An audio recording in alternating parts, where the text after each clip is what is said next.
যে রাজনৈতিক দলগুলোর যে ভূমিকা সেটিকে আড়াল করা হচ্ছে।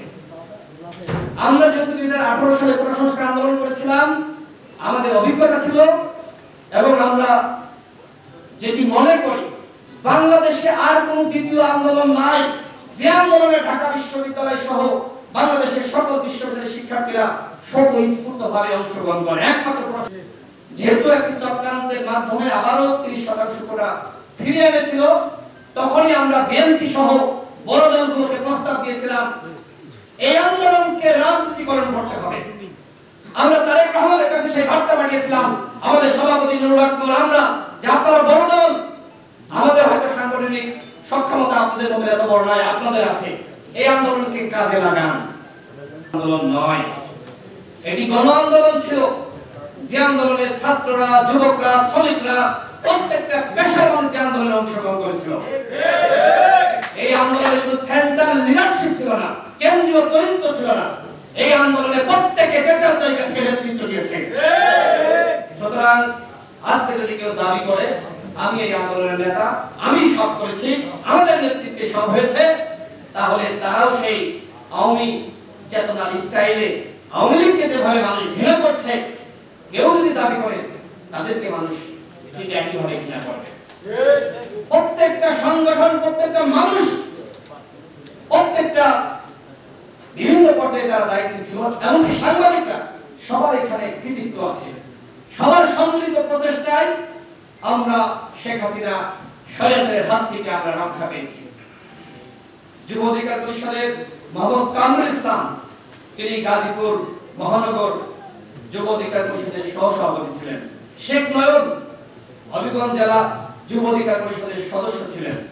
জহিরুল ইসলাম যুগ্ম আহ্বায়ক দেবিদার উপজেলা কুমিল্লা। সাইদুল ইসলাম আহ্বায়ক দুর্গাপুর উপজেলা নেত্রকোনা। এই চারজন যুব অধিকার পরিষদের নেতা শহীদ হয়েছে। আমরা তাদের প্রতি শ্রদ্ধা জানাই। মহান আল্লাহ রাব্বুল আলামিন তাদেরকে শহীদি মর্যাদা দান করুন। সবাই বলেন আমিন। এভাবে আমি তো যুব অধিকার পরিষদের কথা বললাম, এরকম যতগুলো যুব সংগঠন রয়েছে, যুবদল থেকে শুরু করে অন্যান্য যুব সংগঠন, সকল সংগঠন এবং পর্যায়ের নেতৃত্ব কর্মীরা তারা জীবন দিয়েছে। রাজনৈতিক দলগুলো অনেকে জানে না রাজনৈতিক দলগুলোর ভূমিকা কি ছিল। আমাদের সংগ্রামী সভাপতি এসএ টেলিভিশনের একটি তিনি টকশোতে বলেছেন যে রাজনৈতিক দলগুলোর যে ভূমিকা সেটিকে আড়াল করা হচ্ছে। আমরা যেহেতু 2018 সালে সংস্কার আন্দোলন করেছিলাম, আমাদের অভিজ্ঞতা ছিল এবং আমরা যেটি মনে করি বাংলাদেশে আর কোনো দ্বিতীয় আন্দোলন নাই যে আন্দোলনে ঢাকা বিশ্ববিদ্যালয় সহ বাংলাদেশের সকল বিশ্ববিদ্যালয়ের শিক্ষার্থীরা স্বতঃস্ফূর্তভাবে অংশগ্রহণ করে। একমাত্র সংস্কার আন্দোলন। যেহেতু একটি চক্রান্তের মাধ্যমে আবারও 30% কোটা ফিরে এনেছিল, তখনই আমরা বিএনপি সহ বড় দলগুলোকে প্রস্তাব দিয়েছিলাম এই আন্দোলনকে রাজনীতিকরণ করতে হবে। আমরা তারেক রহমানের কাছে সেই বার্তা পাঠিয়েছিলাম, আমাদের সভাপতি নুরুল হক নূর, আমরা যে আপনারা বড় দল, আমাদের হয়তো সাংগঠনিক সক্ষমতা আপনাদের মধ্যে এত বড় নয়, আপনাদের আছে, এই আন্দোলনকে কাজে লাগান। আমরা যারা নেতৃত্ব দিয়েছে ঢাকা বিশ্ববিদ্যালয়ে, আমাদের জুনিয়র, আমরা একসাথে 18 সালে আন্দোলন করেছি, ডাকসু নির্বাচন করেছি, তারা আমাদের সাথে একসাথে রাজনীতি করেছে। আমরা তাদেরকে বলেছিলাম যে এই আন্দোলনকে জনগণের মুক্তির আন্দোলনে পরিণত করতে হবে।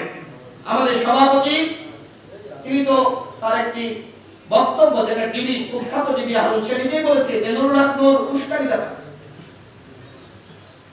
এবং আমাদের সভাপতি যখন রিমান্ডে নির্যাতনের শিকার, তার যে বক্তব্য আজকে জাতির মুখে মুখে প্রত্যেকটা মানুষ আজকে তার এই বক্তব্য স্মরণ করে 90% পতন হয়ে গেছে, 10% ধাক্কা যায়। আজকে মুজাহিদ সমন্বয়ক ছিল না, কিন্তু সে নেতৃত্ব দিয়েছে। আমার ভাইরা শহীদ হয়েছে, দুঃখের সাথে বলতে হয় এখনো পর্যন্ত শহীদের তালিকা তৈরি করা হয়নি। 71 সালে বলা হয়েছিল, মুখ ফসকে নাকি বঙ্গবন্ধু বলেছিল 3 লাখের জায়গায় 30 লাখ। আজকে দেখেন শহীদের তালিকা নাই, মুক্তিযুদ্ধের শহীদের তালিকা কোথায়? সেই শহীদ পরিবারকে কোটা দেওয়া হয়নি, তাদেরকে সুবিধা দেওয়া হয়নি, মর্যাদা দেওয়া হয়নি। কারণ কি? কারণ তালিকা ছিল না। ঠিক একইভাবে এইবার যদি তালিকা না প্রস্তুত করা হয়, ঠিক একইভাবে এইবার যদি যারা গুলিবিদ্ধ হয়েছে, আহত হয়েছে, তাদের তালিকা তৈরি করা না হয়, তাহলে তারাও কিন্তু সেই মুক্তিযুদ্ধের যেভাবে শহীদরা সম্মান পায়নি, এরাও কিন্তু সম্মান এবং মর্যাদা পাবে না। এরা কিন্তু কোটার জন্য কেউ রাস্তায় যায় নাই। এখন বলছে না যে আমাদেরকে কোটা দিতে হবে, মর্যাদা দিতে হবে, আমাদেরকে আর্থিক সহায়তা করতে হবে, কেউ বলছে না। কিন্তু আমাদের দায়িত্ব তাদের চিকিৎসা